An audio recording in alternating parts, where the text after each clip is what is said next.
রাজধানীর দক্ষিণ রামনগর জেবি স্কুলে স্বাস্থ্য শিবিরের আয়োজন করা হয় বুধবার। উপস্থিত ছিলেন এলাকার বিধায়ক তথা মেয়র দীপক মজুমদার, কর্পোরেটর তুষারকান্তি ভট্টাচার্য প্রমুখ।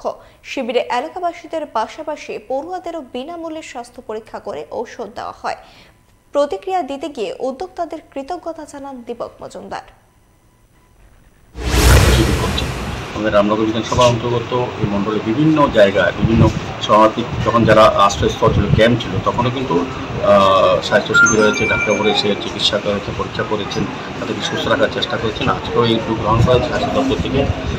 আমার আশা এবং বিশ্বাস যে আজকে এই এলাকার যারা বসবাস করে, যারা এই বন্যায় কবলিত এলাকায় ছিল, যাদের ঘরে বাড়িতে জলমগ্ন ছিল, তারা বিভিন্ন আশ্রয় শিবিরে আশ্রয় নিয়েছিল, অনেকে বাড়িতেও ছিল, তাদেরকে আজকে বিভিন্ন পর্যায়ে তাদেরকে স্বাস্থ্য পরীক্ষা করা হবে, প্রয়োজনীয় বিনামূল্যে ওষুধ দেওয়া হবে এবং আগামী যে সুস্থ থাকে সেভাবে ডাক্তারবাবুরা দেখে তাদেরকে পরামর্শ দান করবে।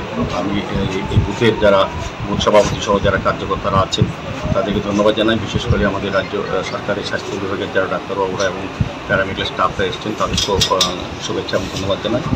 আমার আশা থাকবে যে এই আজকের এই ক্যাম্প থেকে, স্বাস্থ্য শিবির থেকে যারা এখানে আসবেন তারা নিজের স্বাস্থ্য সম্বন্ধে অবহিত হবেন, রোগ আছে কিনা জেনে নেবেন। পরবর্তী সময় তারা সুস্থ থাকার জন্য যে ব্যবস্থাগুলি করা হবে আমাদের স্বাস্থ্য দপ্তর বা ডাক্তারবাবুরা বলবে সেইভাবেই চলবে।